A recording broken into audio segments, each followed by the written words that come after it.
Thank you.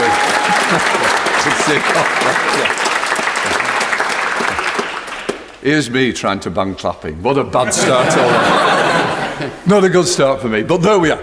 Can I first of all say, let's enjoy it. Let's make the best out of today. Don't forget, this is only my second time in the chair as Speaker of this House. So together we're going to make a great day. So let's get on to the formal part, but can I just welcome you all again. You've come from all over the UK.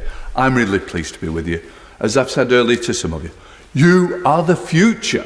I'm not, but you are. You are investing in our future of this country. And I've got to say, please stick with it. Don't give up on us, because in the end you're going to come back. You're going to test these seats out today, but they're going to be your permanent place in the future, because you're going to be part of making this our future Parliament. So all I can say is, I'm going to call different people. Don't get upset with me because I can't get everybody in, but we're going to try and get as many people in as we can. We'll have opening speeches, maybe short interventions, just short additional speeches. Then we can get more and more in of you. What I will say is, you may be nervous, don't worry about it. Your first speech, get it over and done with in this chamber, because in the end, it always gets easier after that. Looking at you, you're professionals already, so why am I worried? It should be me that's worrying, so come on, let's get on with it. Order, order. Welcome to the 11th sitting of the UK Parliament in the House of Commons chamber. This marks the end of the UK Parliament. Wait, please, grab a seat. UK Parliament. I thought you all wanted to speak at once, I'll stand. But of course, what we are doing, it's a week of annual festival of activities which aims to build greater awareness, understanding and engagement with parliamentary democracy. This year's festival is the biggest yet, with over 11,000 organisations, 1 million people taking part across the UK.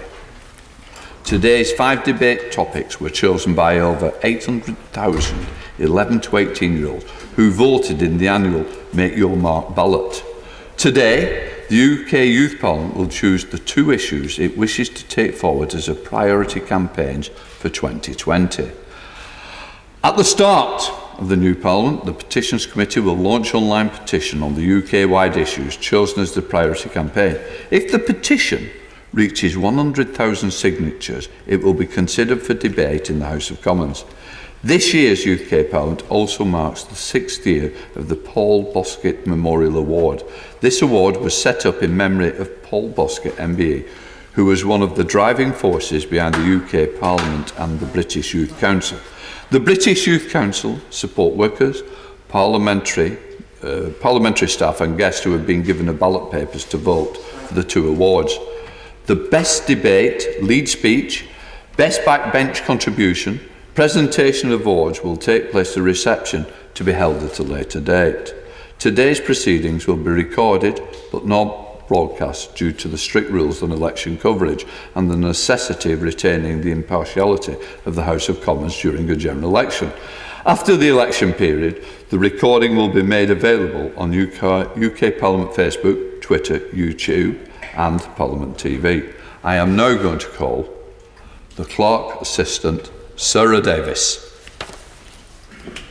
Come on, Sarah.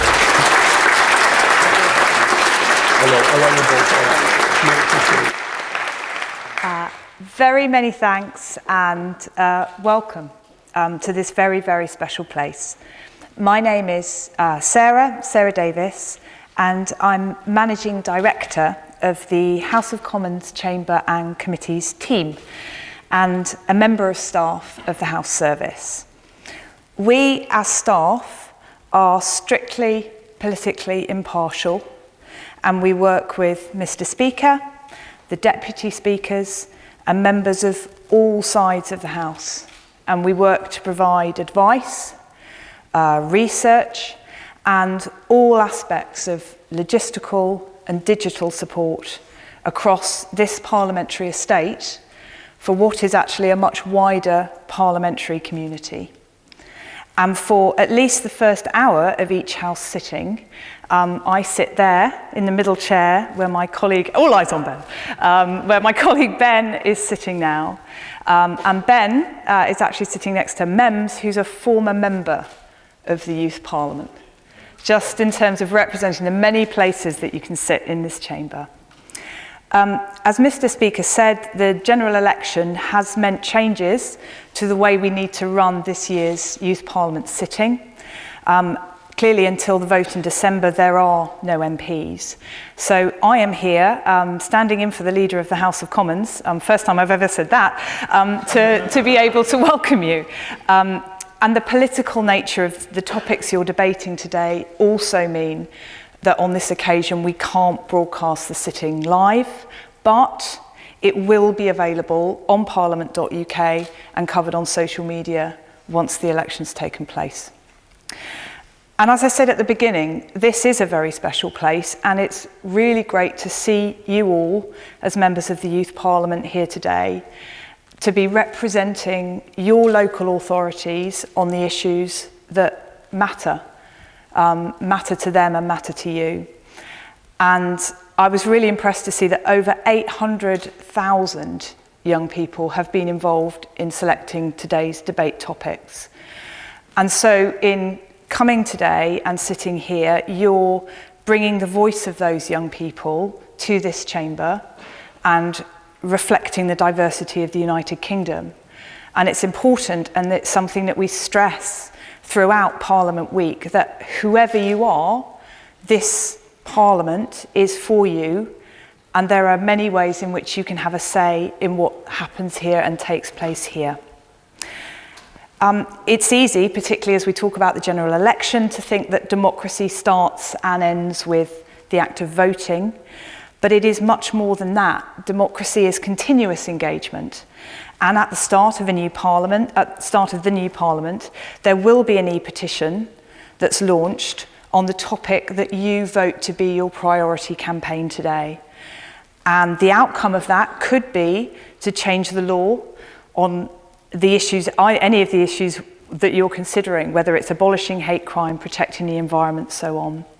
So today is the start of that campaign, and to get that petition debated, you would need to sign it, lobby your MP about it, and campaign to get those 100,000 signatures on it. Democracy is about ensuring that those voices are heard, both your own voice and the voices of those people that you're representing.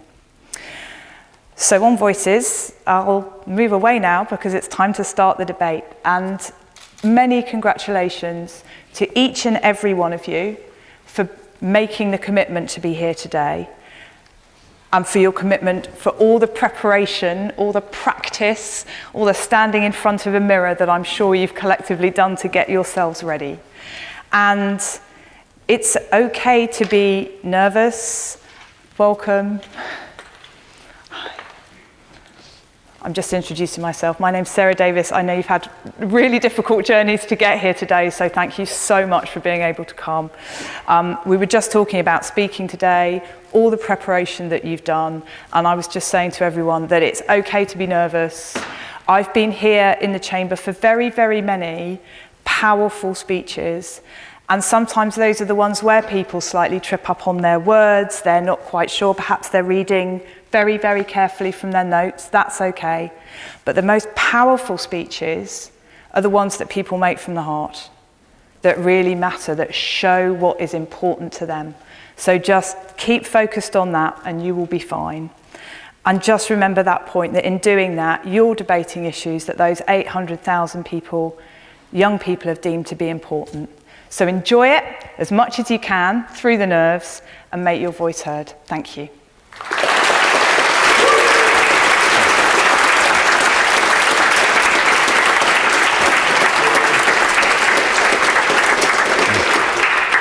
Can I just say, you can see the future of this house is in good hands with its clock assistant like Sarah was. Can I just say thanks to the doorkeepers, Sergeant at Arms, this department as well, who are making a real difference. We're going to have some people join us partway through due to transport issues.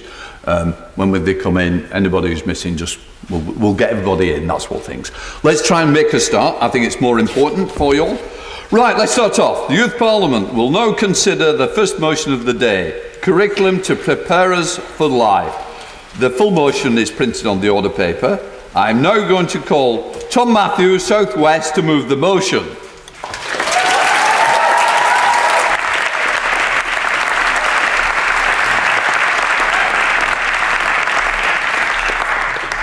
Thank you, Mr. Speaker, and congratulations on your new role. I, and I'm sure everyone else here, wishes you all the best for the years to come. If our generation is to be serious about addressing the challenges we face, the challenges of authoritarian leadership and sectarian conflict, of automation and artificial intelligence, of the decline of rational and evidence-based debate, and perhaps most of all, if we are to do what we must do to come to a consensus as to how we will stabilise the climate, then we need an education system which prepares the young people for the new world they will be living in and which puts us in the best position possible to be able to tackle the challenges of the 21st century.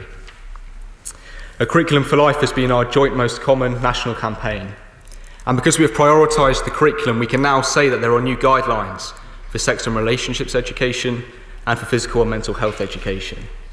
That is amazing. This campaign has changed the law, and as a result, the education system is more fit for purpose. But there is more work to do. The lack of political and economic education is costing our ability to meet the challenges of the 21st century, and it is preventing young people from making the most of their abilities. Nelson Mandela said education is the most powerful weapon we can use to change the world. It is because of education that we can make meaningful contributions to political debate. But there is something wrong when I go into different schools in my constituency and I talk to different groups of students and they convey their views passionately and articulately, but they don't take those views outside of the classroom because they feel they do not have the knowledge of the complexities of the issues to be taken seriously. How can it be that in our democracy there are young people who not only do not get to vote, but who feel that their lack of political knowledge is preventing them from seriously participating in politics? If a lack of political education is preventing participation, then surely we should do something about that. Our fundamental roles as members of the Youth Parliament is to promote, to encourage, and to campaign for young people's participation in politics. And we should therefore campaign for a curriculum which prepares us to do that. As the scale of our challenges rises, as the faith in institutions falls, and as the toxicity of our politics increases, there is no more important time than now to raise a generation of the most politically engaged citizens on the planet who are equipped by the curriculum with an arsenal of skills which enables them to participate in their politics, to stand up for what they believe in, to hold their representatives to account, and to do what they can to make the difference that they want to see in the world, to stand up on the international stage for the democratic and humanitarian values which characterise our country and which define our history. If you feel the same passion that I do, if you feel the same urgency that I do, if we do what we must do, then today, as you choose which campaign to make our national devolved campaign, I urge you to vote for a Curriculum for Life so that we can address the underlying causes of many of the issues which we will debate today, and so that we can be in the best position possible to address the challenges of the 21st century. Thank you.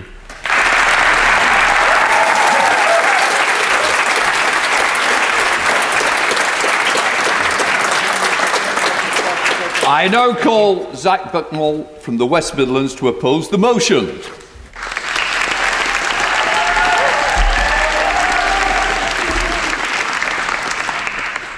Thank you, Mr. Speaker. Ladies and gentlemen, I strongly believe that the Youth Parliament should not prioritise a curriculum to prepare us for life. My fellow youth MPs, it is our duty to represent the young people of this great country.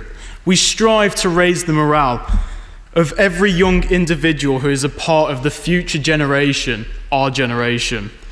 But in doing this, we must not lose focus on how important it is to create the leaders and innovators of tomorrow. As helpful as a curriculum to prepare us for life may be to those that intend to use every part of it to their advantage, we cannot forget about the vast majority that, despite wanting to learn more about politics, economics, and the other things that a Curriculum for Life would cover, the reality is for a lot of young people, whether they realise it now or not, this stream of theirs could quickly become overwhelming. A lot of young people already consider the education system flawed, and adding more to our already overwhelming curriculum could further enhance the educational instability Britain faces, further giving the future generation, our generation, a false identity of education, resulting in the weakening of our attempts to create the leaders and innovators of tomorrow. We must also consider the fact that there is limited space in the curriculum. If we add more content to the already overwhelming curriculum, we could risk losing subjects such as drama, music, and art. These subjects are often referred to as less valuable. However, what some of us may be able to realise is that these less valuable subjects are actually the ones that make us feel the most, we enjoy the most and feel the most relaxed at school. My fellow youth MPs, if we lose these subjects, a child could also be losing their dream. And if that is the case, then I want no part in having to tell a child that they can no longer accomplish that dream. We are trying so hard to fight the increase in mental health that if we take away these subjects, we could be backfiring our efforts to create a better tomorrow. There is so much madness in this world. There are cities that need to be built, and there's a world to be helped.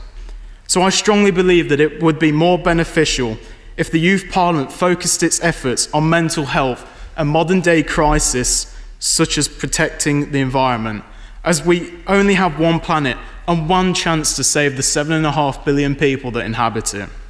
In the 17th chapter of St. Luke, it was written, "The kingdom of God is within man, not one man, not a group of men, but in all human beings. Therefore, we, the future generation, have the power. So let the goodness we do today define the very nature of tomorrow, and join me in voting for a different issue that will truly make a difference."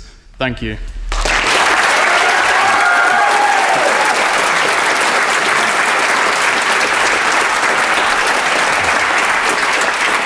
The general debate is now open. I'm going to look to Scotland to see who wishes to speak.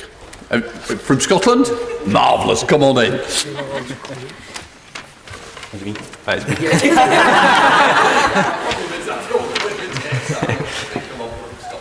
A curriculum for life, it's a really simple concept, but what's not so simple is why isn't it already in place? Why is political, financial, sexual and health education not prioritised the same as maths, English and science, science and IT? You know, pupils are taught these wonderful academic subjects, but in many cases aren't taught how to apply for a job or interview skills. Sorry. And it's not just more PHSE education we need to see. Schools should have more vocational subjects too. In my own constituency, there was a school that did offer much more PHSE and vocational education, and it was Newlands Junior College. It was a success. It was based in the south side of Glasgow. It was designed for young people who were lost in the education system, who had no hope for a better future. 92% of pupils that attended went on to a job or education or other types of training.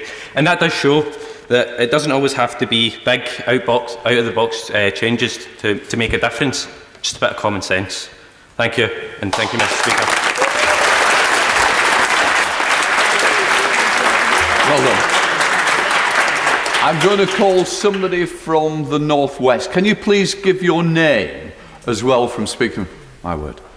Right, we've got 4. Let's start with the young woman there, please. Me? Yes, absolutely. Madison Brooks from Northwest, and we all go to school and colleges every day and we expect to learn something that could impact the rest of our lives. But realistically, how often does this actually happen? This is a problem. We don't get the skills we need for the future. We don't learn things that can make us grow as people. We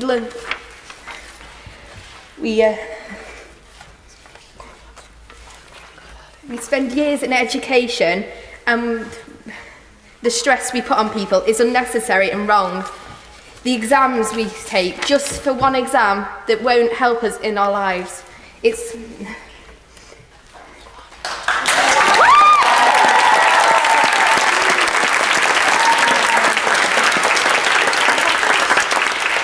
can't carry on like this. We need to teach things that will help us. We can't have people at the age of 16 burning out and having the mental health drop by the hour because of exams and stress that we put on them, because it doesn't help us in the future. We can't let this carry on, and we need your help to change this. Thank you.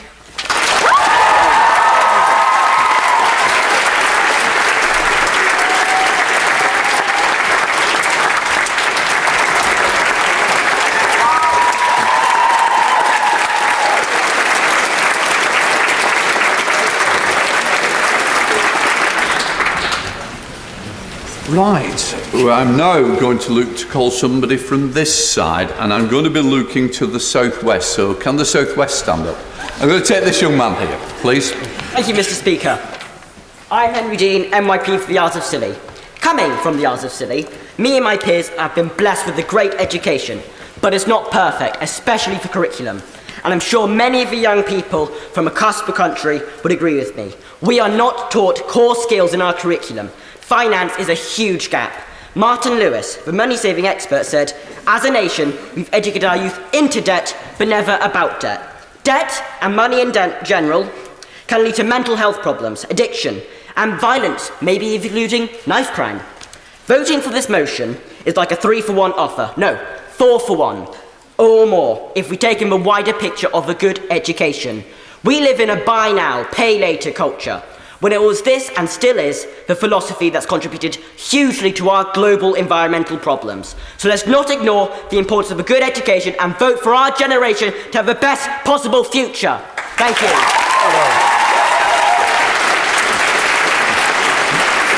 Well done.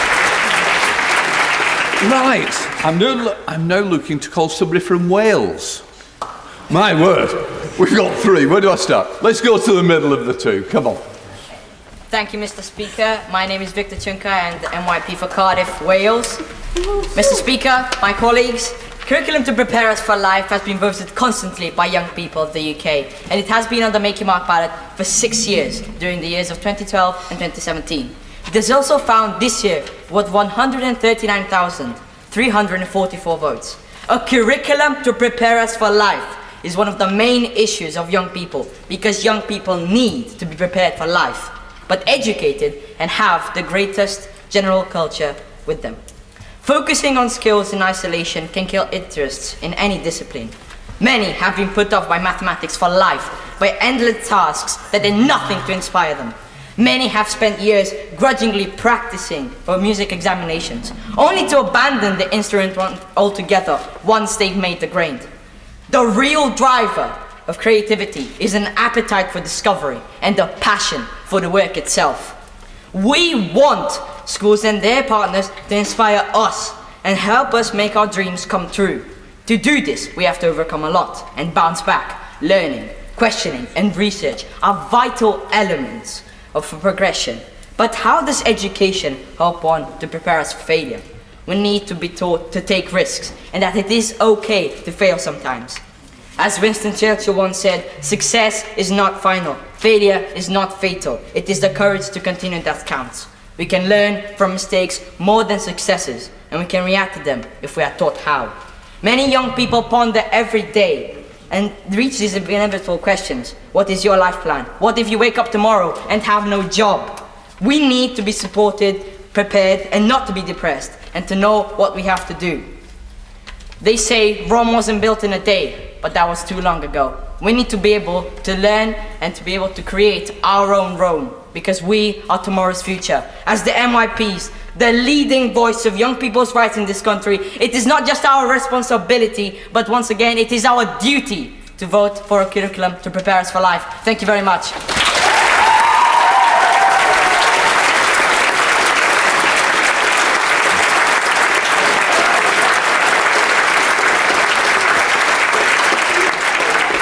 I'm now looking to call someone from the East Midlands. I won't. That was quickly, okay. We need to get some women standing. Come on, don't give it to the guys. You're leaving with no choice. You've got to help me. Start standing, come on. Did you assume my gender?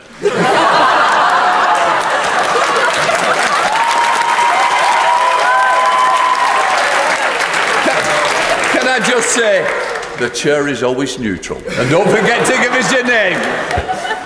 Thank you, Mr. Speaker. My name is Jack Ellis, and I'm from the East Midlands. The reality is that most of us are here today because we are self-driven, ambitious young people receiving an exceptional amount of support and guidance from the youth workers who have brought us here today. We are engaged, we are interested in the issues that surround us, and we are active in campaigning to solve them. Unfortunately, we are anomalies. The national curriculum has had no place in bringing us here today, yet Parliament and Youth Parliament are an integral part of our society, as are mortgages, registering to vote and household skills like ironing. Luckily, my mum is very good at that, and I am not. I think it's time that we step away from a focus on grades and step towards producing citizens fit for society. This won't only prepare us for life, but will step us away from the mental health issues raised in other motions. Thank you, Mr. Speaker.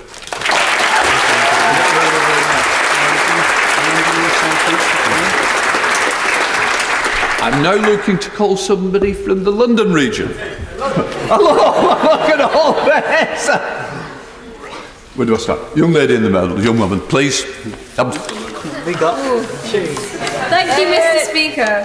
I'm Amelia Crowley, the Member of Youth Parliament for Redbridge. I still don't know how taxes work or what they do. I've never been taught it, and most people tell me that I'm too young to understand or take it in. So when will I be taught? Perhaps when I leave school and go into the real world. Probably not though, because by then I'll be expected to know these things because I'm old enough. A curriculum for life should be on our campaign because it helps prepare young people to meet the challenges they face now and those yet to come as adults. And that's the main purpose of school, to prepare us for the future. So why are these important lessons not being taught? The current system we have in place is how our guardians tell us how the world works.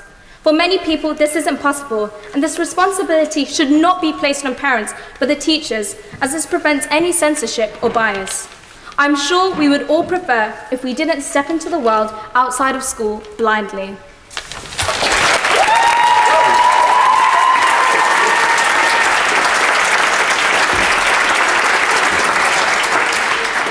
Have we got anybody here from Northern Ireland? Okay. I think there's... you're from Northern Ireland? Brilliant! Come on. I'm Anna McElhinney and I'm East Derry in Northern Ireland. I think Curriculum for Life should be our campaign because it is an issue that affects every single corner of the UK, every classroom, and it also covers so many issues that are on our manifesto. So teaching CPR in schools, improving the quality of sex education in schools, and even mental health. Another of the issues that keeps coming up on the Make Your Mark ballot is votes at 16, and I think we're all a bit tired of votes at 16, but one of the main oppositions that I always hear to votes at 16 is that we're not educated enough. Well, then the answer is simple, like, educate us. All right, thank you.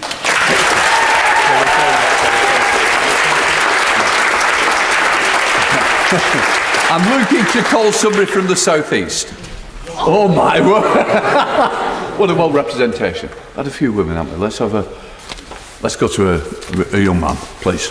Absolutely. Thank you very much, Mr. Speaker, and I would like to congratulate you on your appointment. When delivered in partnership with communities, parents and pupils, a curriculum for life can contribute to positive outcomes for children and young people, keeping them healthy and safe, improving their academic performance, preparing them for the workplace, building the character and resilience they will need for the modern and changing world.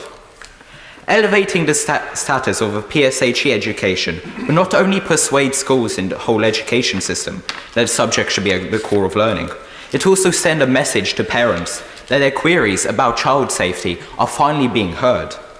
The stakes in terms of school performance in academic subjects have never been higher, and if this is not balanced by raised expectations for PSHE education, standards of education will continue to be unacceptably low in preparing us for the modern world. How many of you have sat in a citizenship lesson and wondered, how do I file my taxes? How do I get a mortgage? You've just sat through the constant dreary COP online safety lessons, which you have been taught multiple times all the way from year 6. Support for a curriculum for life would be a catalyst of positive change. Head teachers and schools and others would have to respond. The support from these groups demonstrates that the education system stands ready to respond from leadership from government. The campaign for a curriculum for life is endorsed by pupils, parents and teachers across the country. Teachers and parents are calling for a collaboration between home and school to support pupils' personal and social development. Fellow Youth Parliament members, it's time to make this a priority again. I don't like saying this, but our education is in our hands. If the decision makers can't make an education that suits us, then it's time for us to make an education that suits us. Our voices must be heard. Thank you.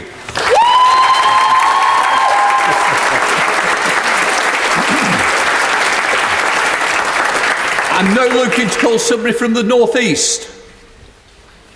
Well done, come on. Thank you, Mr. Speaker. I'm Morgan Dobson and I'm from the North East. A curriculum for life should include sex education. As a young person, I've not been taught the true importance of consent from a place I spend most of my time at school. Many people are seldom taught the basics. Not only am I a young person, being part of the LGBTQ+ community means we are also being disadvantaged as same-sex sex education does not exist. Supporting this motion means that every gay, bisexual, lesbian, queer and trans young person gets help that they need in school and the support to have good sex. Thank you.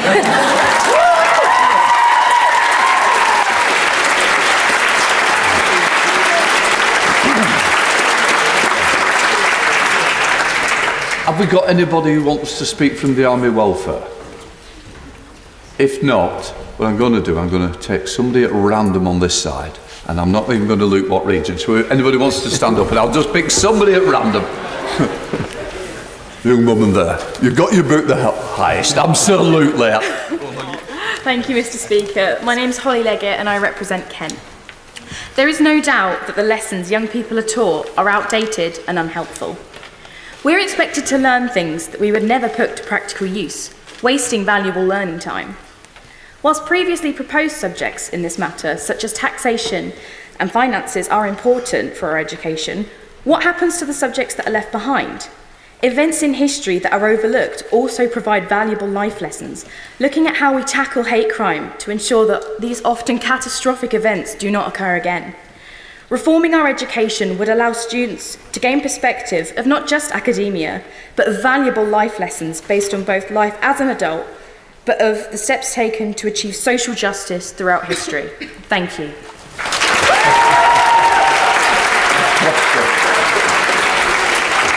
I'm now going to come to the wind-up, and it's Ricardo Rodanas. Excellent. Come on. Thank you. Thank you, Mr. Speaker, but my name's actually Ricardo Rodanas. Sorry. Okay. A Curriculum for Life has been the joint most popular campaign over the years. So, is it the most important? September this year marked the beginning of sex and relationship education becoming compulsory in schools, and so did the requirement for qualified teachers and a new way of teaching.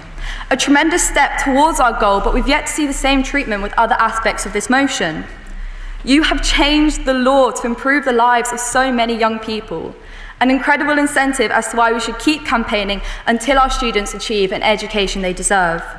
Financial management, cultural awareness, social cohesion, physical and mental health, citizenship, a sustainable living, and even our own political system are not being taught in schools. The most crucial time in our lives, we are preparing for our future but not actually learning about real life. Yet, what's the reality of this motion? Learning about finance on a Friday afternoon will not be the most riveting lesson, meaning students may still manage to disengage from it. But at least comments like, how is this going to help us in real life, will cease to have relevance, as these skills will equip us to be able, functioning members of society, despite the rest of the school system letting us down.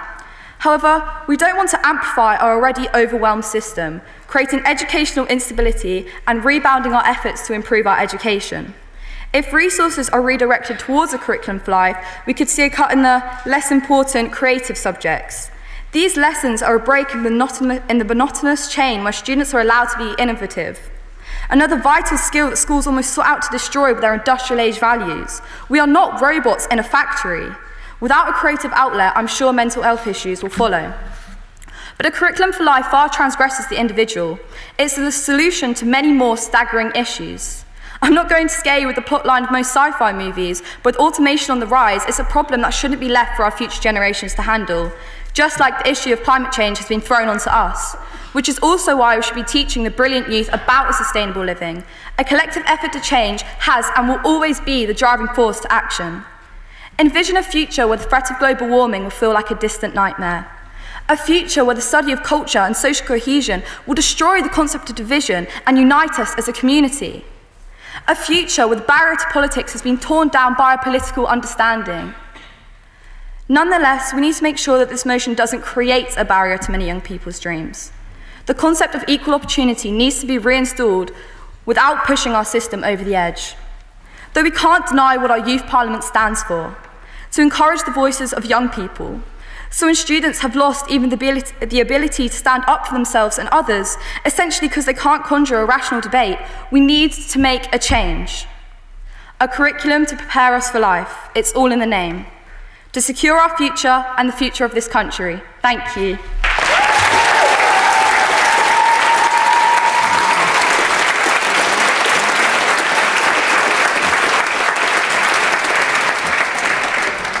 Thank you, Ricardo. We're now going to go on to the second debate. The Youth Parliament will now consider the second motion of the day, tackling hate crime. And I call Eva Carroll. Thank you. Thank you, Mr. Speaker. It is a privilege to speak to you all today, in the very same house that Joe Cox stood just over 3 years ago. Thank you. Joe was cruelly taken away from us by a crime grown from hate and ignorance of, and a lack of respect for our fundamental values, by bitterness, intolerance and prejudice, based on no reason or experience. We must ask ourselves whether we are prepared to oppose such extreme ideologies, to confront the rhetoric that fuels them, and to tackle hate crime. And I hope the answer is yes. Having any crime committed against you is an ordeal, but imagine being specifically targeted because of your perceived identity. Our identity is what makes us who we are, what shapes our beliefs, passions, and dreams. Imagine living in a constant state of fear, scared to wear your religious dress in public, scared to hold your partner's hand, scared to use your wheelchair on public transport, scared to run alone at night, or fearful that you will be victimised because of the colour of your skin. Sadly, this is a reality for too many young people today. The number of hate crimes reported have more than doubled since 2013, with more than 14,000 reported in the direct aftermath of the EU referendum. Tackling hate crime has made it to our House of Commons debate for the first time. Our young people are telling us that something has changed in their lives, and they need our support and solidarity, which we can offer in a UK-wide campaign. Divisive rhetoric from our politicians cannot be excused from the hostility they create, which trickles down into abuse on our streets. It is no coincidence that in the week following Boris Johnson's Telegraph column labelling veiled Muslim women as bank robbers and letterboxes, a 375% increase in Islamophobic incidents was reported.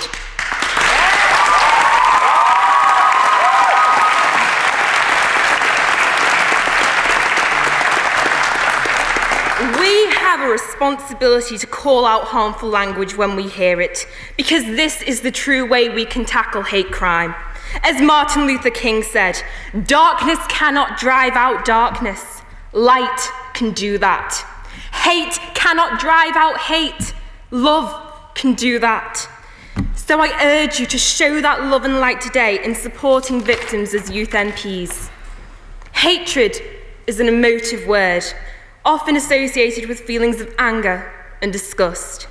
So how can we stand by while this is applied to our fellow human beings? I believe, above all else, humanity is a force of good, a force of kindness and strength. So today, let us show that young people are not prepared to accept hate in our country by voting for this motion, because, friends, we have far more in common than that which divides us. Thank you.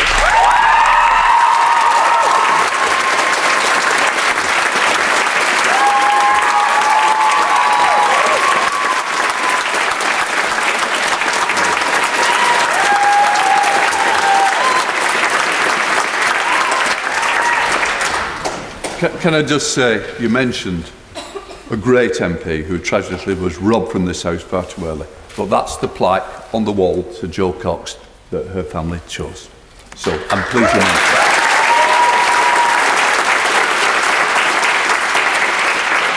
Right, can I call Alex Mcgovern from the South East to oppose the motion? Alex, come on in. Thank you, Mr. Speaker. Many people in the UK will remember when homosexuality was illegal. Gay citizens were labelled insane by doctors, predatory by broadcasters, and criminal by the police. As we look back at the Stonewall riots on its 50th anniversary, at a time when gay activists risked their lives in campaigning for equality, at a time of lethal hostility, it is clear that hate crime, whilst reduced since then, has not disappeared. In the year of campaigning preceding the 2016 EU referendum, Home Office figures show an enormous jump in racially motivated hate crimes of 44%. Across the globe, we have seen deepening social divisions, with vitriolic hatred spat at those who think differently, sound differently, and look differently to ourselves.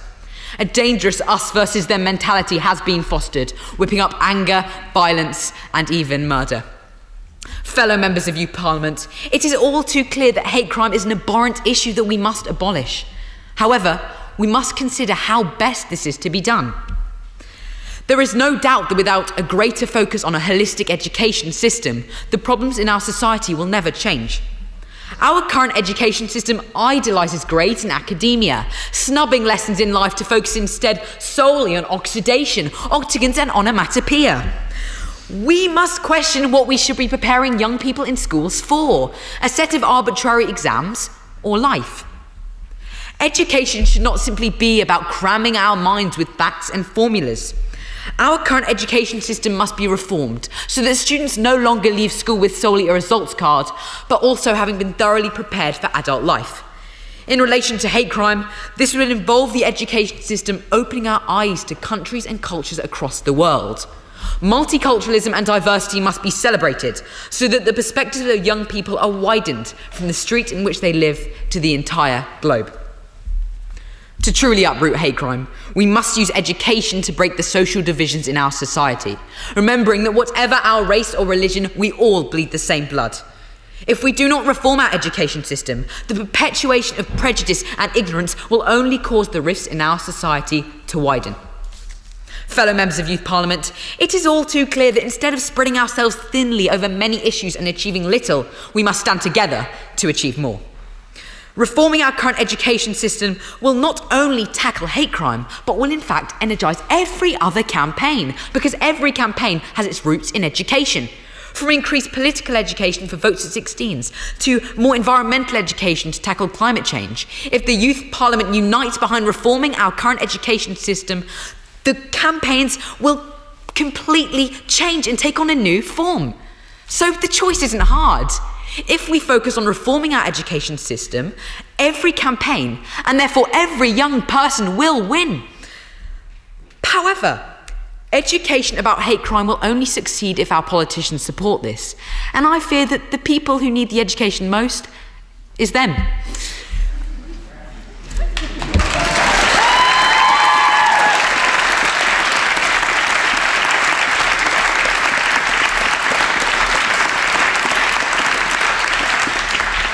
I think it's necessary to reiterate the huge jump in abuse incidents caused by Boris Johnson's comments, showing the impact of language on the real world.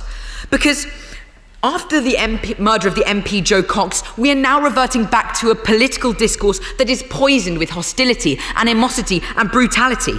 With anti-Semitism and Islamophobia rampant in our two main political parties, it is clear that politicians must not normalise and champion the language of division and death because it has real-world consequences. Our politicians should be saving lives, not endangering them. I plead with our MPs to stop this farce. Both our Parliament and the Youth Parliament must focus on fighting for society, not against it. A vote for tackling hate crime today means nothing without real action. I urge all members of Youth Parliament to focus on reforming our education system, to create a society that is not split into tribal factions, but that allows everyone to coexist together. However you define yourself, Male, female, black, white, Christian, Muslim, gay, straight, we are all human, and we must never allow prejudice to get in the way of us moving forward. We must stand together to create a better world. Thank you.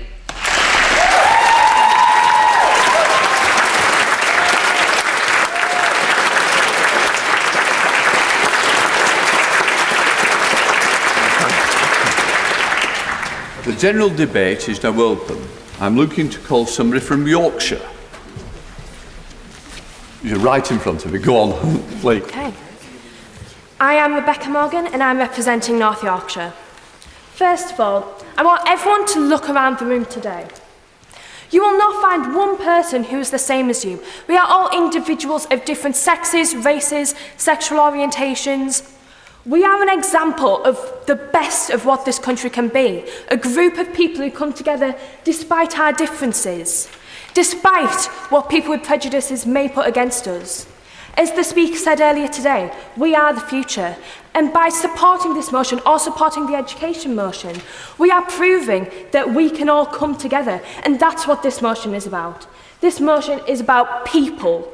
And that's what we're here to represent, the people. And so I urge you all to take this seriously and think, what am I going to do to make sure we can all live together and not apart?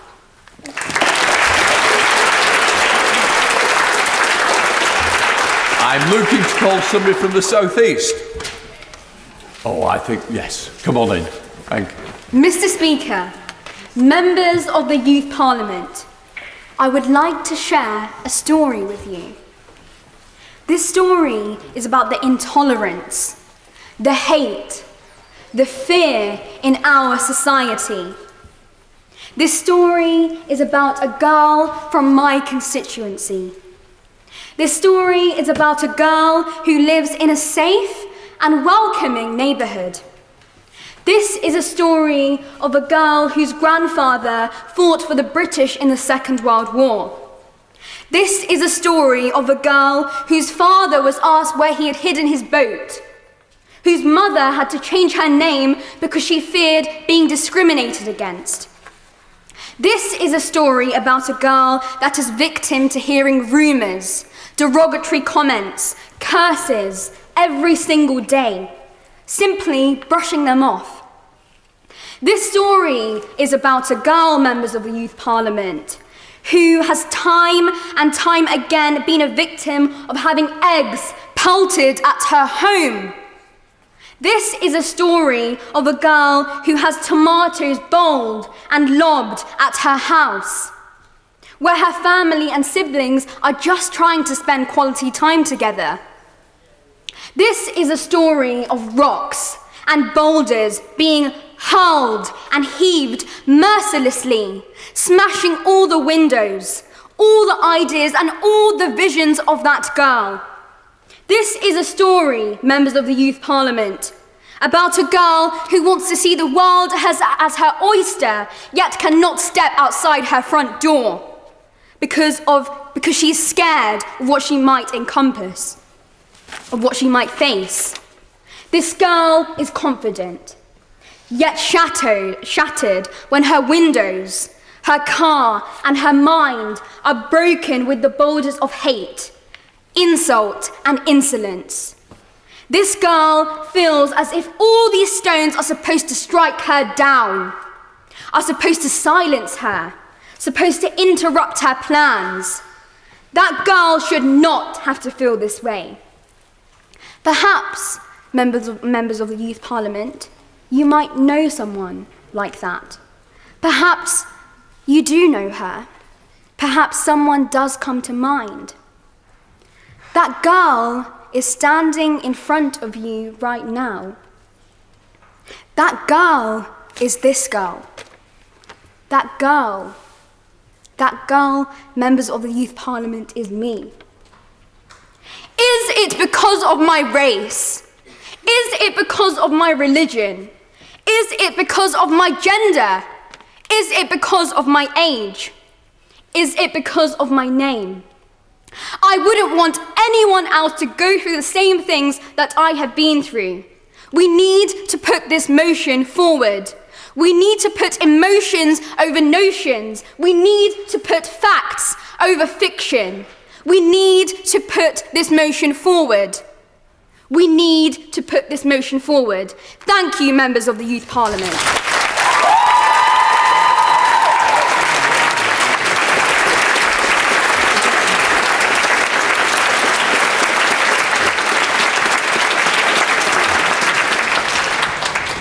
Could you remind us of your name, for the record? I'm Clara Khan from the South East.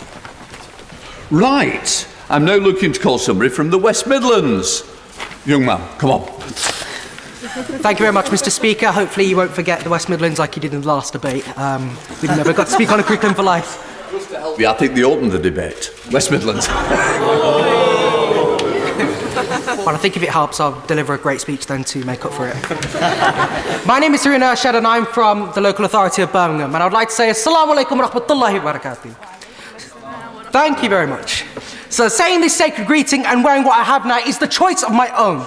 I'm completely aware of the racist comments I'll be getting, such as picnic blanket or carpet because of what I wear.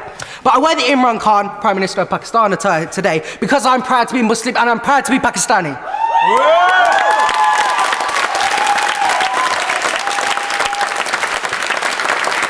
I say my greeting because I'm proud to be Muslim, because surely it should be your actions and words that define us. Isn't that right? But unfortunately, in today's society, riddled with the system still yet consisting of marginalisation because of our choices, it is wrong. We get hate thrown on us and people call it hate speech. Free speech, rather.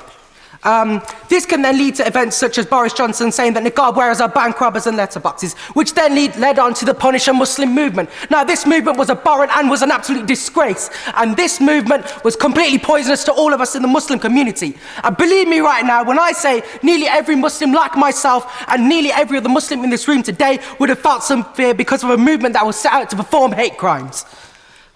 Just under half, 47%, of religious hate crime offences were targeted against Muslims in a 2-year period.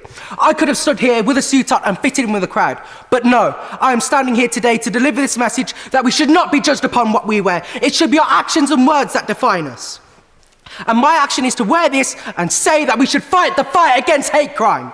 So vote for this motion, to begin to suppress the marginalisation, to punish the wrongdoers for making blatantly Islamophobic or any other discriminatory comments that are hateful, and build a future that will have us all respecting others for who we are as individuals and what we do, rather than the ugly stereotypes that will build a bad perception because of just what one person said. Jazakallah khair.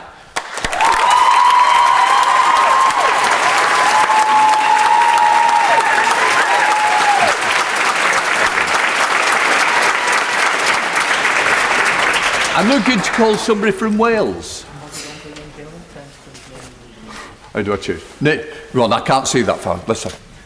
Diolch yn fawr. Thank you, Mr. Speaker. I am Samuel Taylor and I'm the Member of Youth Parliament for Blaenau Gwent. My friends, hate crime is on the rise. On the rise in several communities and across the board.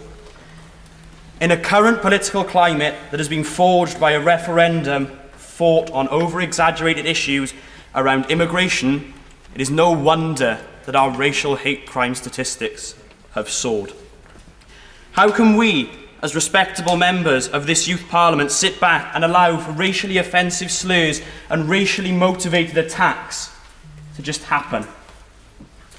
Equally, despite progress, members of our LGBTQ communities still have to face discrimination on a daily basis, in particular on social media platforms. This is the third time that this motion has featured in a House of Commons debate as a result of the Make Your Mark ballot.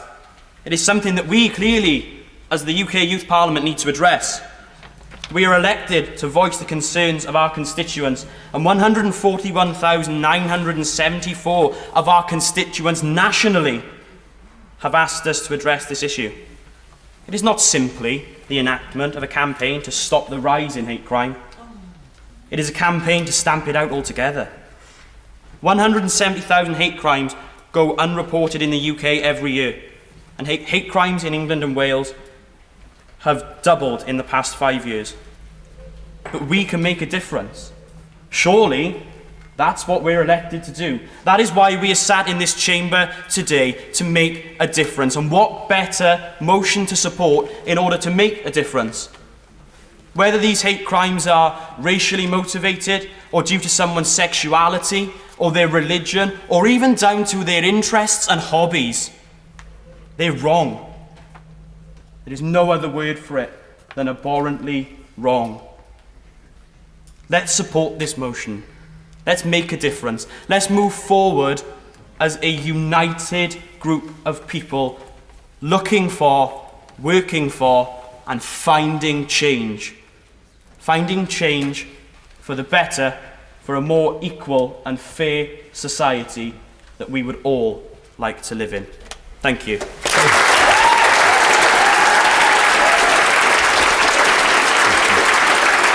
I'm now looking to the east of England. Come on, you've been waving all the way through. Hi, I'm Sophie Bush and I'm from Essex. There exists a fine line between identity and nationalism. Identity means we certainly accept ourselves as whoever we are. Nationalism means you have to be a certain whoever to be accepted. There is a flaw in our great nation that persists even in these days of blossoming diversity. Some may argue this diversity is the very root of the problem, and that those who do not originate from society are made vulnerable and consequently exploited. Nationalism is the fuel behind this fire, which generates a bubble of hate and tunnel vision, where we do not speak for the hate, but the hate speaks for us.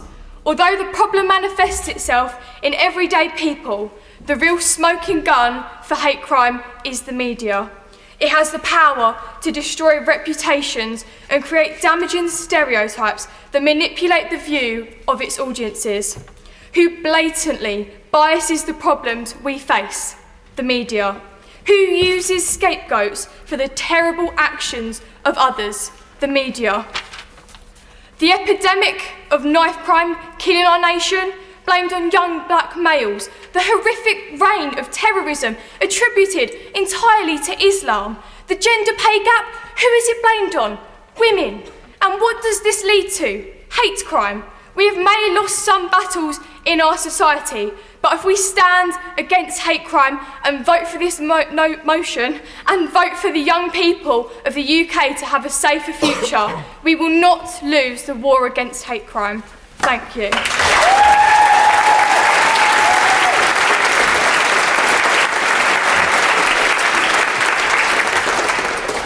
I'm looking to call somebody from London.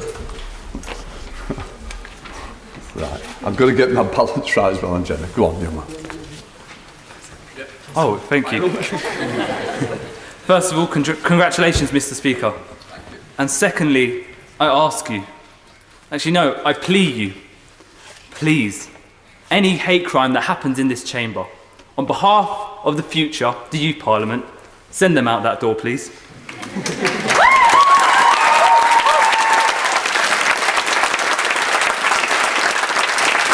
Now, I will talk both personally and behalf of my constituency about why this motion is unfortunately so prominent for so many, but not necessarily the best one to choose.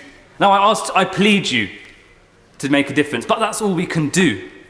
Personally, I'll give you a personal example. I sat over there in this chamber last year, and I got sent millions of pictures after, not millions, but I got sent plenty of pictures after, editing crops of my wonky eye. Now, I had the funniest comments that even I had a bit of a laugh at. But then I had the other ones, which I couldn't even... It took a while to even understand what was getting through to me. And at some times, yes, I burst out in tears. I never told anybody because all I could do was plead. Changing legislation on this has so many barriers in it. And we have civil servants trying to work on the aspects between freedom of speech and what is classed as hate crime, and all we can do is plead. Now, we are part of an apolitical organisation, BYC. Now, knowing this, our comments about Boris Johnson today, and even the anti-Semitism, will probably not be broadcasted. Are you aware of that? And that is the problem. We can sit here and do all the pleading, but we can never hold people to account. Understandably, we rely on their funding, so we need to tackle legislation. Now, talking on behalf of my constituents, something that I have seen year on year is the death of young people due to knife crime. And I'm not taking the importance away from this, and trust me, I hope I prove to all that I know. But I do know about knife crime. We have made so much progress in the last year on our campaign in knife crime. We have a Youth Select Committee report which is doing wonders, and we have young people involved on civil service levels and making the difference in improving funding. See, we can do that. We can change legislation. But can we change attitudes? No. So any comments about letterbox, we can only plea and choose our vote not to. But for now, I ask that we pick a sensible motion and we go properly, saving lives. In the word of Atian last year, never before has so many lives been lost because of the indecision of so few. Thank you very much.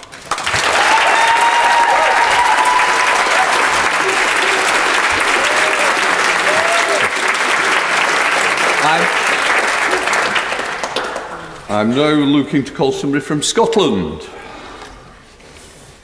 Come on. Hi, I'm Emily Nix for West Scotland. So, luckily in Scotland, hate crime based on race and religion is actually decreasing, which is amazing obviously, but unfortunately, hate crime based on sexual orientation has risen since 2014. Hate crime against trans people and people with non-binary identities has risen since 2014. Hate crime against people with disabilities has risen since 2014.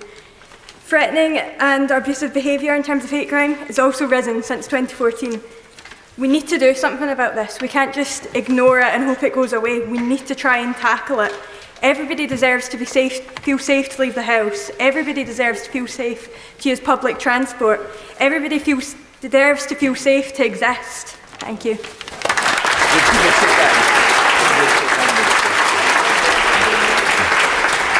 Would you just remind us of your name? Emily Nix. Thank you. Thank you very much.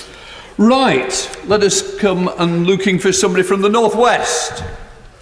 My word, the northwest, we've got a lot of you. You're standing up the longest, I'm going to take you with the young woman nearest to me holding up her iPad, absolutely. My name's Faith Oliver and I represent Stockport from the northwest. Sorry, I'm on the wrong one. In 2018 to 19, there were 103,379 recorded hate crime offences. This was a 10% increase from 2017 and 18. In 2016, there was also a sharp increase of racially and religiously motivated hate crimes, and I'm not going to say why, as I think it's very apparent as to what occurred that year. This was an increase of 44%. I personally have been affected by hate crimes on the basis of my sexuality that have led to me being followed home, hit with crowbars, had things thrown at me in the street, and dropping out of my own education twice, by age 14 being in my third high school. This negatively affected my mental health and restricted my ability to be myself in a public forum.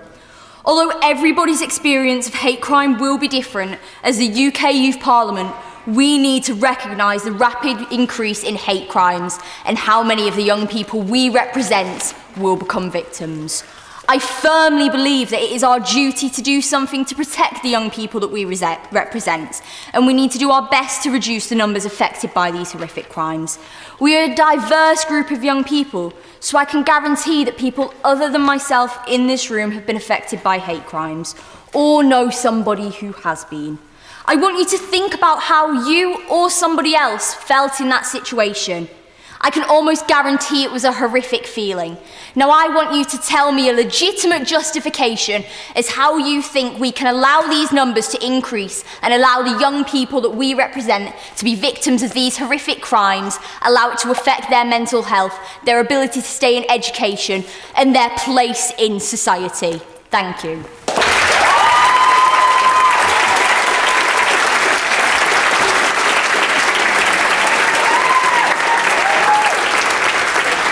I'm now looking for somebody from Northern Ireland. Thank you. Thank you, Mr. Speaker.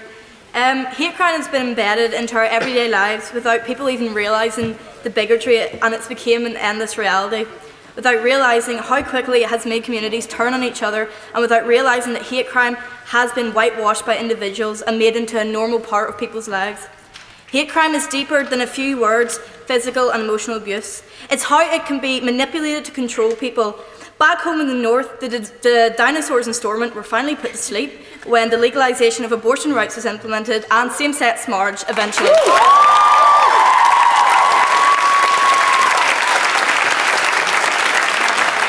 But unfortunately, backward groups still think it's okay to scream abuse to people going to get abortions and changing their profile pictures to #darkestdays, even though I think the North of Ireland has had a lot more darkest days in its history.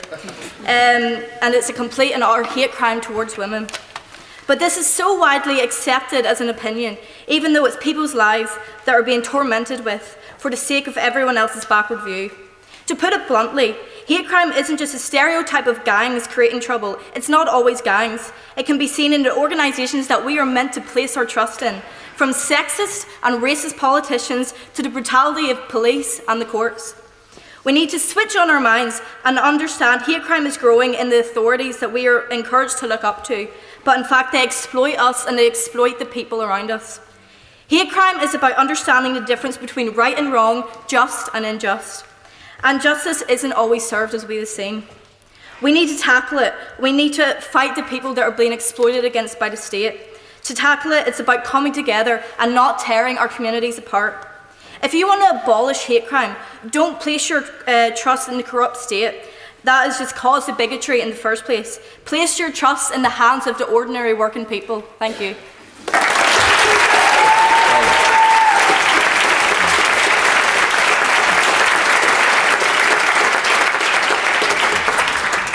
I'm now looking to call somebody from the northeast. Oh, there we are. My name is Tessie Edinwidia from Newcastle North East. I support this motion totally because I have been discriminated because of my race, my gender, and my ethnicity from the age of 9 years old in primary school, which is disgusting, but it still happens today. I am sure that many other MYPs around the room can agree with me and can relate to what I've been through. Like, if it's not for race or whatever, like anything else, you can relate to it in some other way. To be targeted for a characteristic which you could not change and which you should never have to change is disgusting and unacceptable. With an 11% increase of reported cases, I believe that it is imperative that we make sure that children our age and older and younger, whoever you are educated on how to report hate crime. That we are shown that we are accepted. Yes, I may be different, but I am here and I'm here to stay.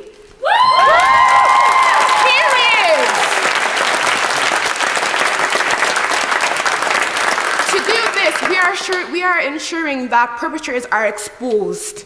We are ensuring that we provide some sort of closure for victims. Please, if you agree with me right now, if you believe that I should be accepted, if you believe you all should be accepted, please support this motion right now, because hate crime has no place in my society, our society, or anyone's society.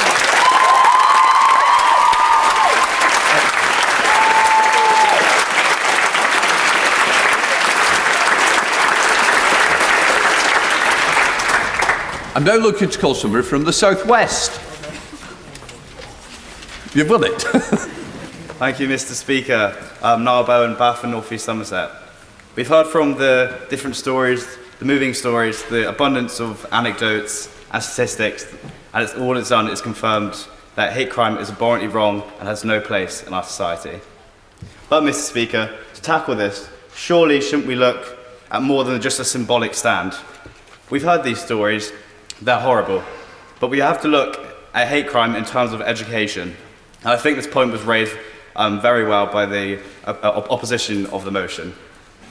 Hate crime happens partly because people are not educated enough, and they're facing hardships in their lives, and they turn to hate crime as a means to find scapegoats for their problems, and that is wrong. But we must look at education. If we educate people and create more better-rounded citizens, better educated citizens, then we become more tolerant, more diverse. We must look at education in terms of tackling hate crime.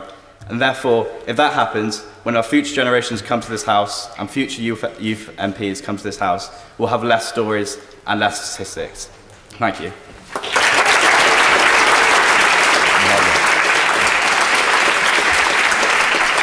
I'm looking to call somebody from the East Midlands. To battle hate crime, we need to change our politics. The divisive nature of the current political environment is a breeding ground for hate and intolerance. And uncaring language used by influential figures, as was mentioned earlier, only exacerbates this problem. Reported hate crime incidents have more than doubled since 2013, showing that we as a country have somehow decided to reject rather than celebrate our differences. To remedy this, however, I do personally believe that we should not necessarily vote for this motion, as only through effective character education at a young age can we truly help to prevent instances of hate crime. As by supporting all members of society through adverse childhood experiences and building empathy and social skills through a curriculum for life, can we work towards a kinder and more accepting world. As hate crime can be dealt with through curriculum for life, perhaps more effectively, I do implore my fellow MYPs to vote for protecting the environment as our UK-wide campaign. There are no social divides on a dead planet. Thank you.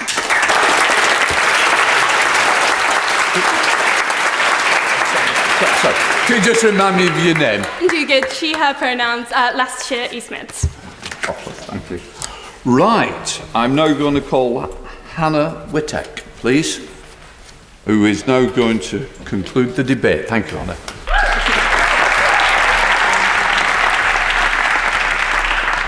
After a very inspiring debate, I would just like to conclude the main points which will concisely sum up what we deem to be most important. But first, let's just revise what hate crime actually is. A crime that a person or victim perceives as aggravated by hostility or prejudice towards another person's identity.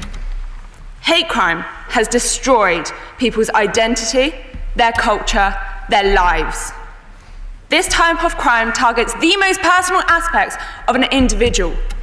It completely destroys the ethos of diversity and equality, which is so important in our British culture that our society has thoroughly embraced. To respect this beautiful ethos, we have to tackle hate crime. Hate crime that was racially and religiously aggravated peaked after the EU referendum and started to increase even more just after the Manchester Arena attack. Just over 3,000 hate crime incidences that were racially and religiously aggravated were reported, rose dramatically to 6,000 by the time after the attack. Due to a small group of impulsive individuals, others have to suffer just because of their traits. This should not be the case in any situation. Do you really think that anyone in Britain should have to suffer such violent prejudice? Hate crime stems from the lack of education. The lack of awareness has led people to believe that hate crime is okay and is acceptable. Therefore, we should tackle the root problem, the education. Respecting people's identity and culture should be embedded throughout curriculum for life across all schools. Education is a right in the UK, so let's make sure that core aspects of society are also taught. The police are currently working incredibly hard to stop and tackle hate crime. Organisations such as Stop Hate Crime have risen to the surface, and the mass movement has led to increasing amounts of awareness.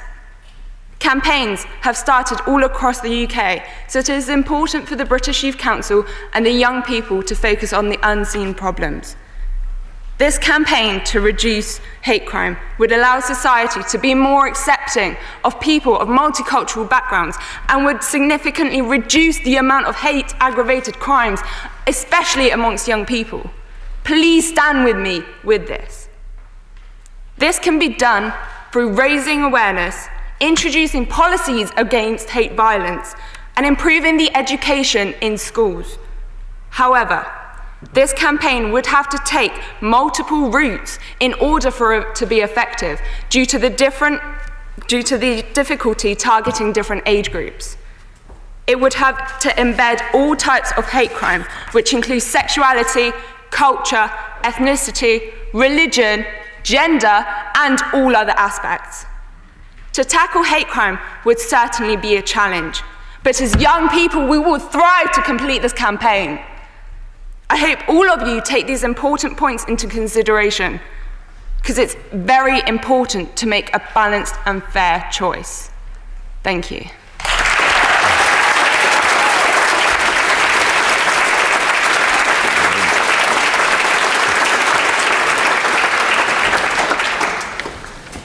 We're now going to come on to the third debate. The Youth Parliament will now consider the third motion of the day and the last of the morning session, mental health, and I'm now going to call Becky White to move the motion.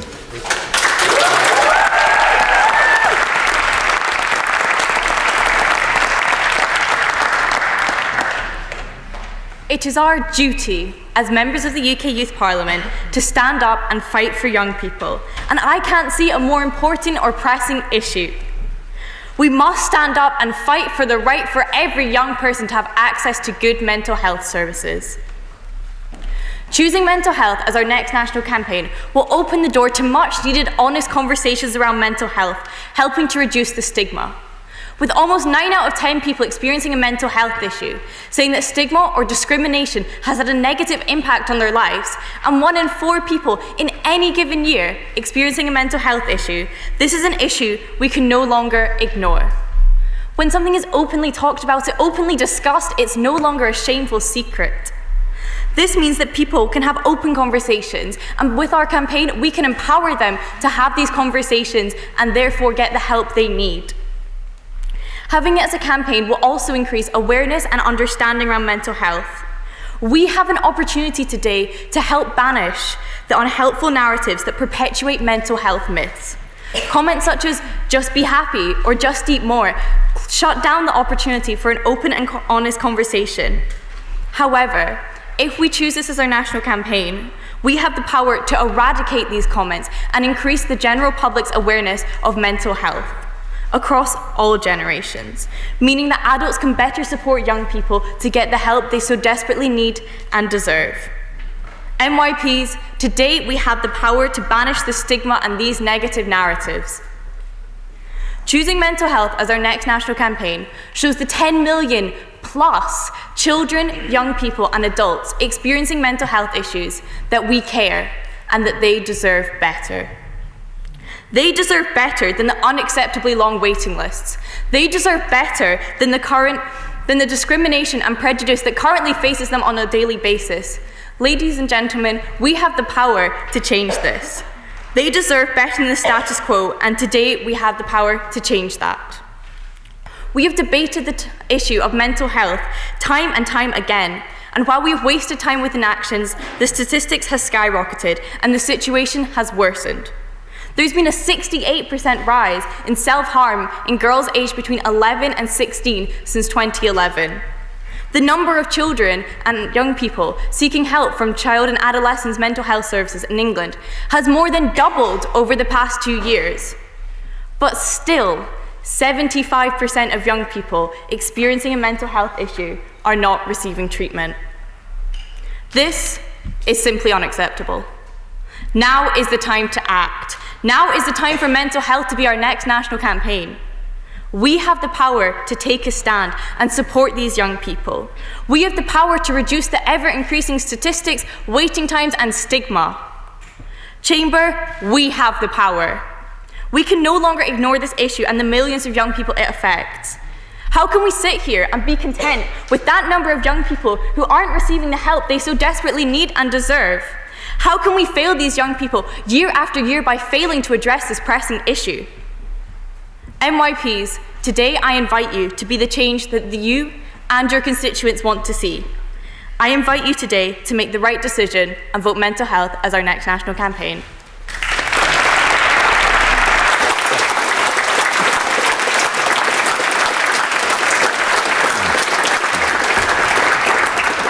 I call Sylvia Cullen from Yorkshire and Humber to oppose the motion. Sylvia.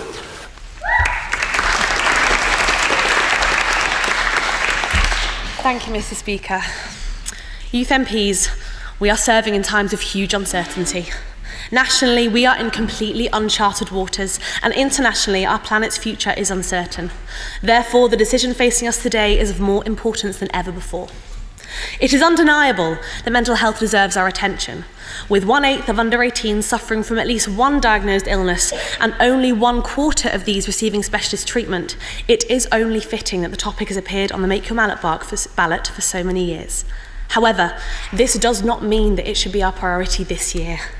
As a youth parliament, we have done outstanding work surrounding mental health, both locally and nationally.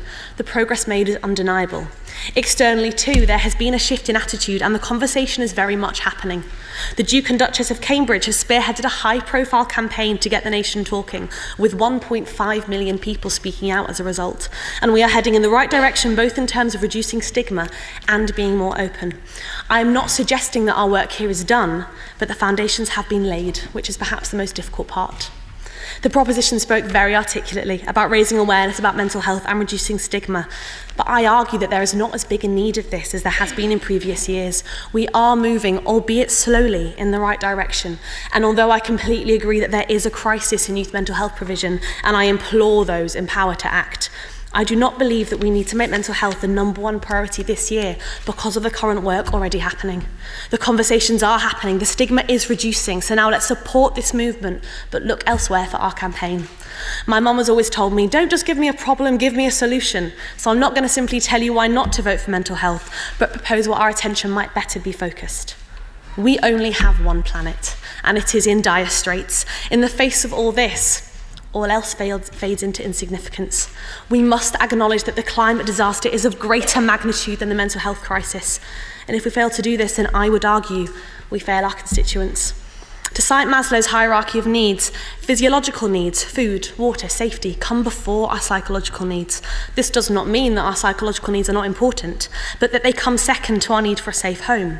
And although we must be careful not to scaremonger, we must acknowledge that within our lifetime, our living situations could change drastically if we do not do something about our changing climate, and quickly.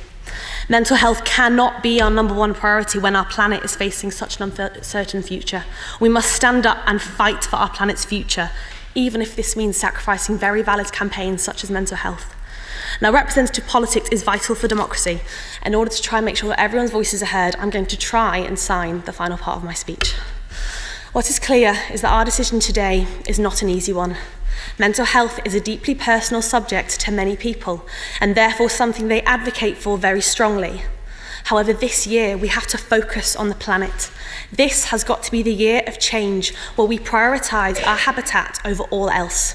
And therefore I urge you very strongly not to vote for mental health as your top priority, but to think of the future, for your children, for your friends' children, and prioritise the future of young people by voting to protect the environment. Thank you.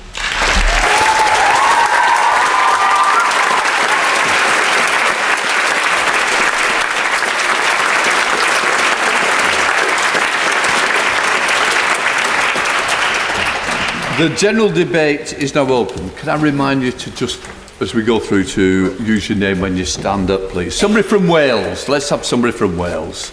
Right. Yes, right down to the bottom. Congratulations, Mr. Speaker, on our election. Mental health affects every single one of us in different ways.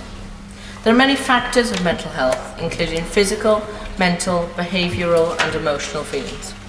These may also lead to depression, anxiety, speech problems and forgetfulness. Tackling stigma around mental health doesn't need big promotions or speeches, it needs talking as one. Ending the agonising silence of people's problems. People need to realise it's okay not to be okay. It's okay to be yourself. It's okay to make mistakes, and it's okay to have a bad day. Mental health may be viewed by people, and one of the big factors is body image. Body image hugely affects mental health. For example, one person in this room may want to look exactly the same as a celebrity. This may then lead to that person transforming their body to fit the exact same clothes or lifestyle. An estimated 1 in 6 people experience a common mental disorder like depression or anxiety in the last week. 70% of children and adolescents who experience mental health problems have not had appropriate interventions at a sufficiently early age. And over a third of UK adults have felt anxious or depressed because of concerns over their body image. To conclude, we all need to tackle the stigma around mental health, and I believe we should vote for this motion. Do you agree? Thank you.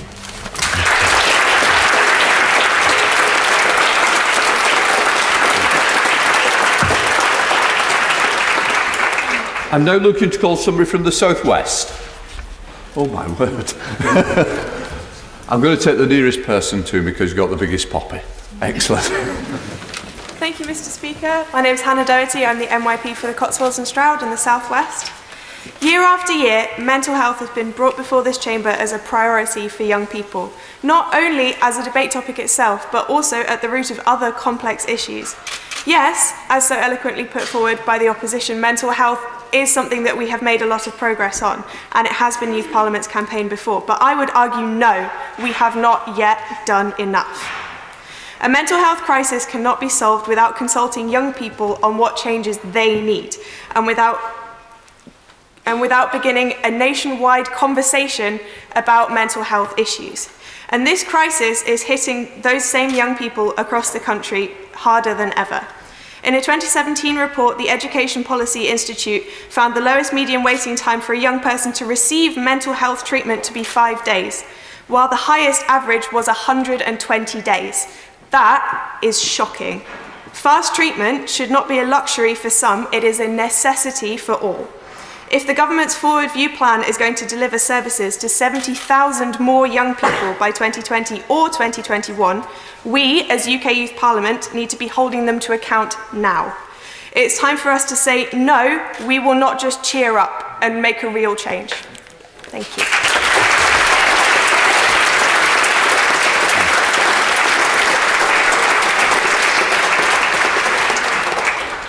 Does anybody wish to speak from the Army Welfare?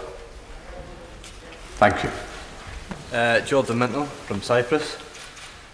In my situation, mental health affects me most when I know I can't speak to my parents about it because of the way they've been brought up through the army. In the army or in the armed forces, it's very common to bottle up your feelings, to get over it yourself, to not mention it to anyone else because the support isn't there.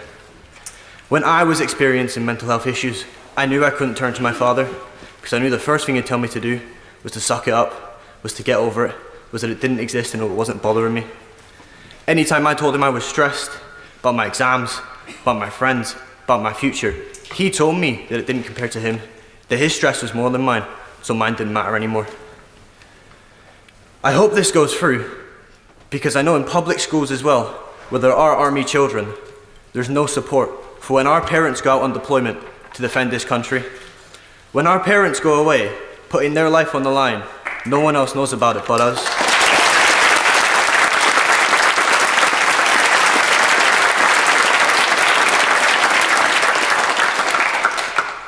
We will be, hopefully, the only people that understand what it's like to watch a loved one go away to a war zone and know that they might not come back. We will be the only people that know what it's like to know a person or a friend whose father has been shot on the line of duty, who's been killed in war, and who doesn't know how to handle it. I'm the only person, I think, in this room that's been to a public school where I've had to see my dad go to deployment and not have the support from the school when I was upset. I think that's it. Thanks.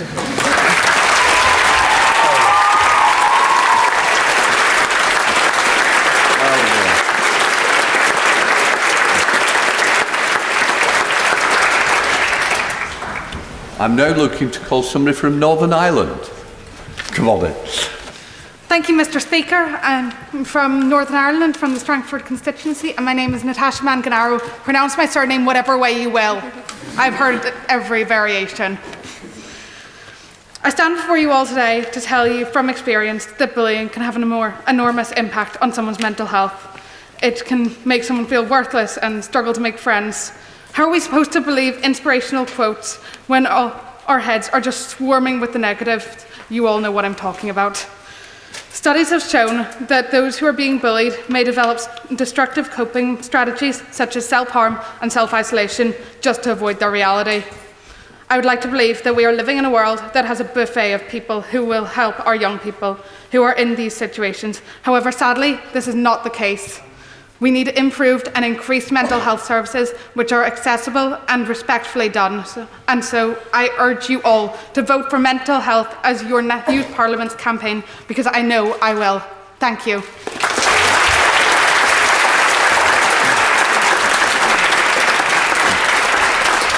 I'm now looking to call somebody from the northwest. Oh my word. We've all turned out today. I'm going to pick the young man with the red tie. Yep. Thank you very much, Mr. Speaker. Thank you very much, and congratulations on your victory. I'm Andrew Spate from Blackpool. Mr. Speaker, as the brain controls most activities of the human body, were it to become dysfunctional, one's life can be limited. In this tense new era, where young people are exposed to mentally harmful situations online due to malicious content, in school due to unethical exams, and elsewhere, we can see that mental health issues are consequently rising. In my constituency, we have the highest rate of borderline personality disorders in the country, yet have the fewest BPD specialists in the country. We also receive the lowest levels of funding for our mental health provision. This is an explicit and immoral injustice.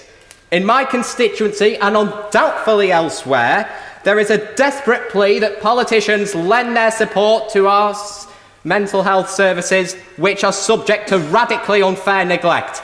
Should we back this motion, we shall provide an ever greater incentive to politicians to do just that and end such injustices, such as in Blackpool. Thank you very much.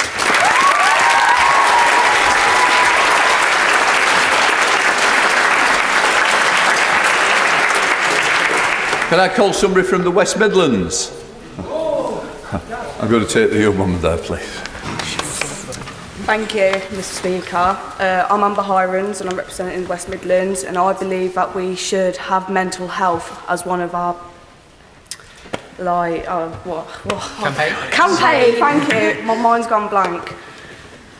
In schools and colleges specifically, which is 16 to 18s, I believe we have a pretty good mental health system. We've got counsellors, we have people around us. But I know a young lad, 13 years old, he loves his family, he loves to play games, go out with his mates, but he is depressed. He has harmed himself in front of people to get attention, and what does his school do? Nothing. He has been waiting for ages to get counselling, and I think it's disgusting the fact that people only think about 16 to 18-year-olds when 11 to 13-year-olds probably suffer from the same thing. I believe that it should be mandatory to have mental health services in schools, because it's not fair that 11 to 13-year-olds who are starting their GCSEs are affected by this. We're focused on us, so why not the younger people? It's not fair when they are more disadvantaged and they don't have the opportunities to go and ask for help. Thank you.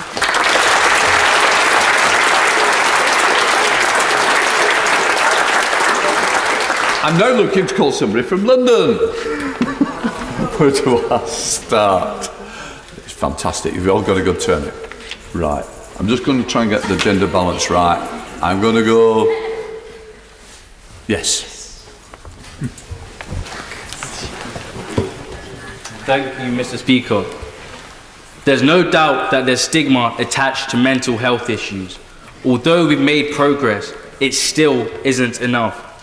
Aspersions shouldn't be cast on someone just for having mental health issues. We need to urge our schools to tackle this stigma, to talk openly about emotional well-being, to educate pupils on the importance of mental health, and to implement effective support systems. We need more teachers to be mental health trained. Not everyone has the confidence to come forward and talk about their issues.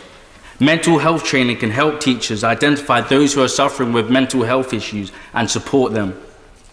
The link between knife crime and mental health is undeniable. Through tackling stigma and improving emotional support within schools and services such as CAMS, those susceptible to involvement with it can get the help that they deserve. Thank you.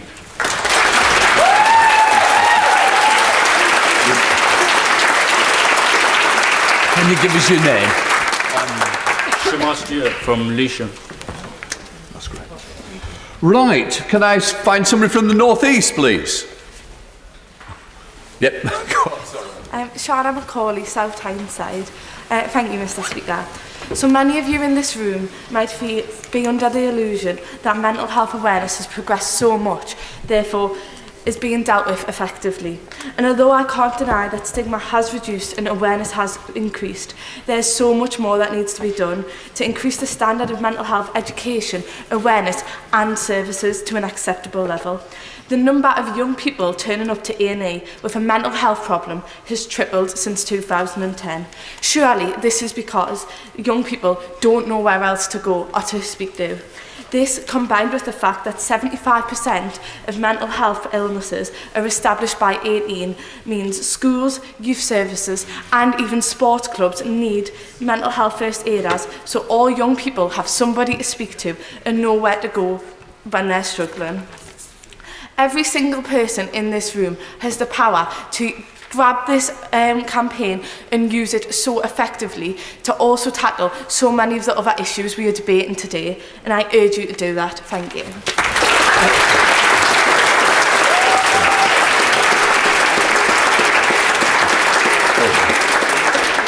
Can I call somebody from Scotland? Come on. Dylan Hamilton, I represent Lothian in Scotland. I'm going to put this quite bluntly. When I was 13, I nearly killed myself. This affects probably not just me in this room.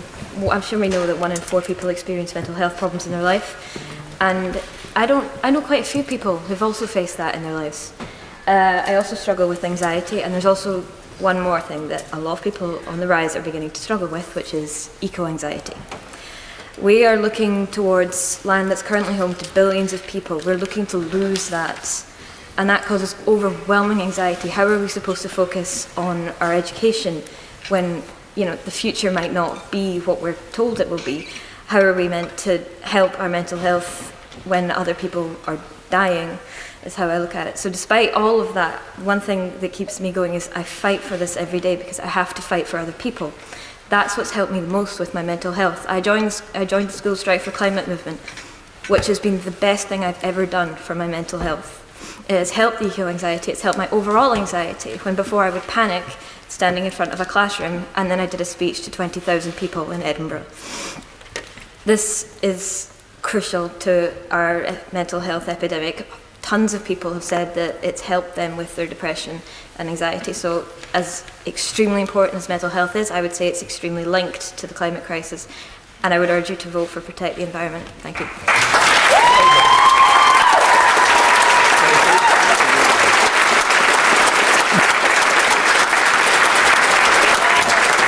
Well done.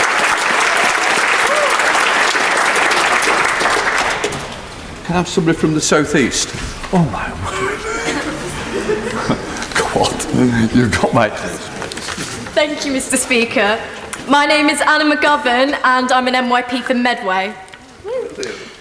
If you broke your arm or leg, you would go seek professional help. So why should this be any different for mental health? Mental health is the largest cause of burden of disease in the UK. 1 in 4 people experience mental health issues each year, and 676 million people are affected by this worldwide. It is time that we start treating mental health on the same level as physical health, but sadly, this is not happening. Right now, 75% of young people with a mental health problem are not receiving treatment, and the average waiting time for effective treatment is 10 years. It is only when young people reach crisis points where they may begin to receive some help. Clearly, you would not have to wait a decade to receive treatment on your broken body part. So why should mental health be regarded any differently? With suicide being the leading cause of death in young people across the UK, we must use this platform to make a difference to those who struggle with mental illness every day. Make your vote count.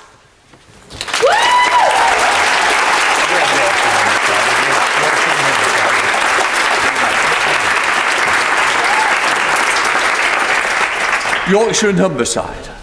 Oh my word. Right, where do we start? I've got to say that the trendiest jacket I've seen in this chamber. Come on. Thank you, Mr. Speaker. My name is Arkham Al-Adeed, MYP from Leeds. Mental health, a motion that we've debated time and time again. A campaign that we've dedicated a lot of work towards. Why?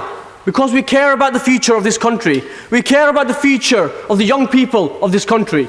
And that is why I want to stand here and speak on a motion that I believe affects us the most, and yet we don't know about it. And that's the issue of Kashmir. Over 100,000 people have been killed.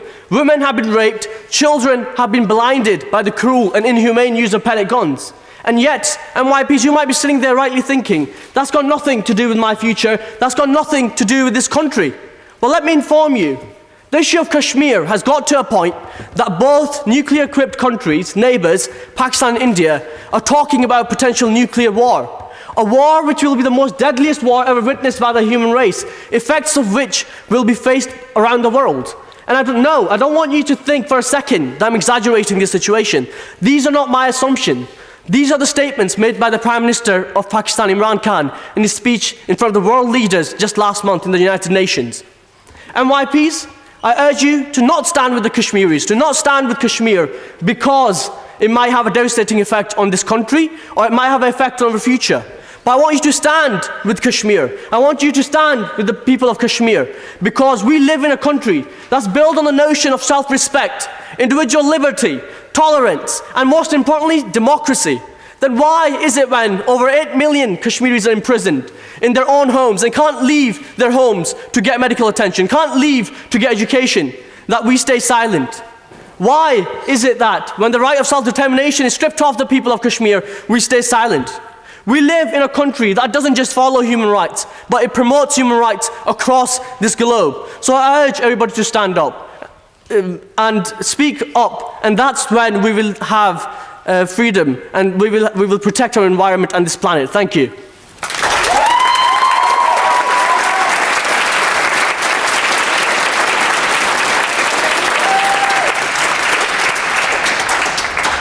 I'm going to call somebody from the East Midlands.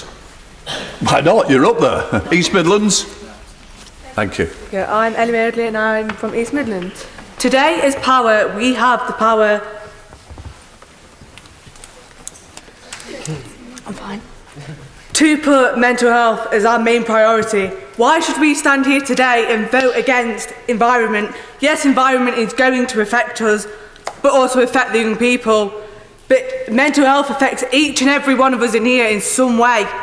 And why should we stand here and go, oh yeah, you know, we'll do something, but doing something isn't enough.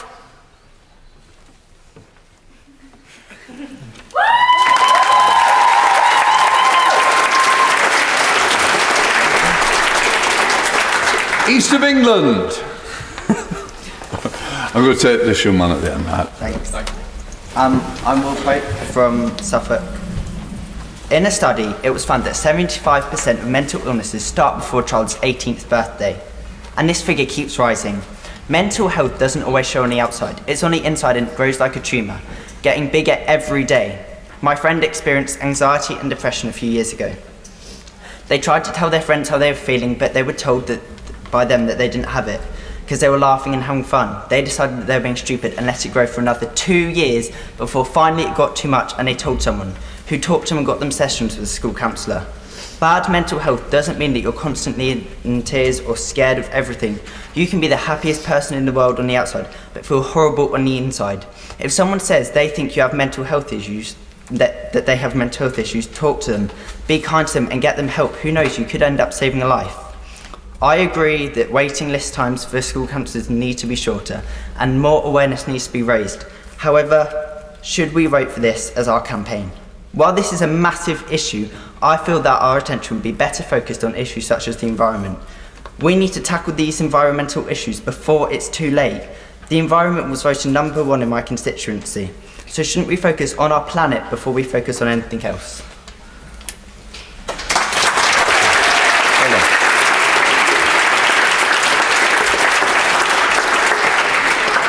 I'm now going to call Luke Patterson to conclude the debate. Luke from Northern Ireland.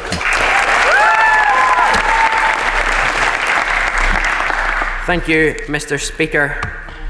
Every single person in this chamber is passionate about improving the lives of young people. That is very clear from our commitment, determination and perseverance in our role as MYPs, and especially in the run-up to Make Your Mark.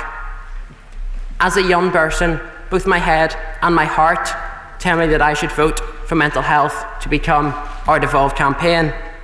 It is a no-brainer that the governments across these aisles should implement better mental health services for all young people, no matter their age, where they live, or if they have a disability. As we have heard so eloquently in the debate today, mental health is one of the biggest, if not the biggest, issue affecting young people today. Or is it? The results of our Make Your Mark ballot show that double the amount of young people voted to protect the environment over mental health, and 95,000 more to end knife crime. MYPs, if our campaigns were decided purely on the Make Your Mark results, these two would have been selected. However, the strength of the contributions from members across this House show that mental health really does deserve to become our devolved campaign. Mental health achieved over 43% of the vote in Northern Ireland's Make Your Mark ballot. Not surprising when you take into account the epidemic of mental health issues that is alive in Northern Ireland. A survey found that nearly half of young people say they've faced mental health issues, and a third would go as far as saying they felt hopeless. What sort of country are we living in when these numbers are growing day by day? Young people are being failed day in, day out. And the DUP and Sinn Féin refuse to form an executive. The young people of Northern Ireland are sick and tired of their petty, party political and outdated sectarian politics which has held us back for decades.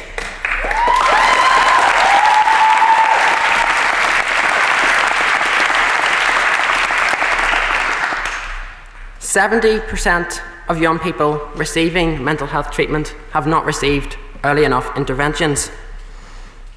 It is clear that this Youth Parliament urges the government to do something about that, to ensure that they capitalise fully on the opportunity to make a real impact and an improvement in the lives of those who have faced adversity in childhood.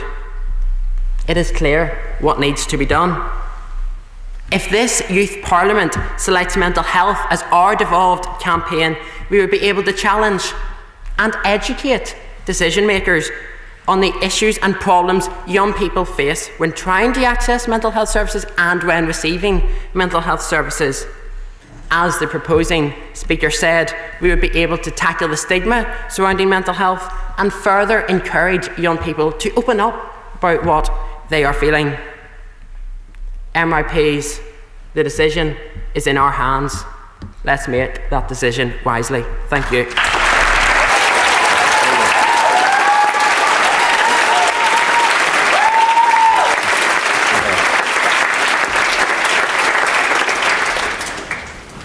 Can I thank all who've contributed, and can I apologise for those who wish to speak and who have not got in?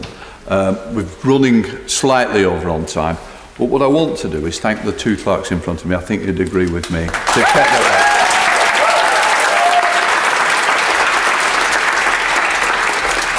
right. The other thing I would say is, I worried about democracy. I don't need to worry now. Just make sure you pick your right seat out that you want in the future, because the future is here and we'll make sure that the best debates will take place, because it's really been good for me.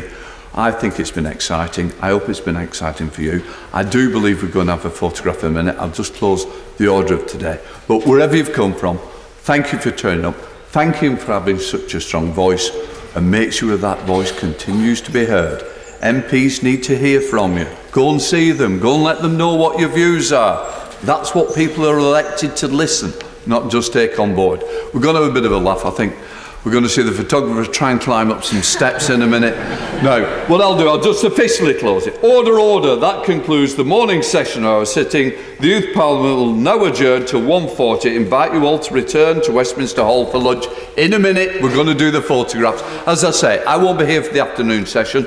You're going to be very capable hands. Dame Eleanor Laing is going to take over from me. So, from me, thank you once again. Let's get a photograph. Thanks, everybody.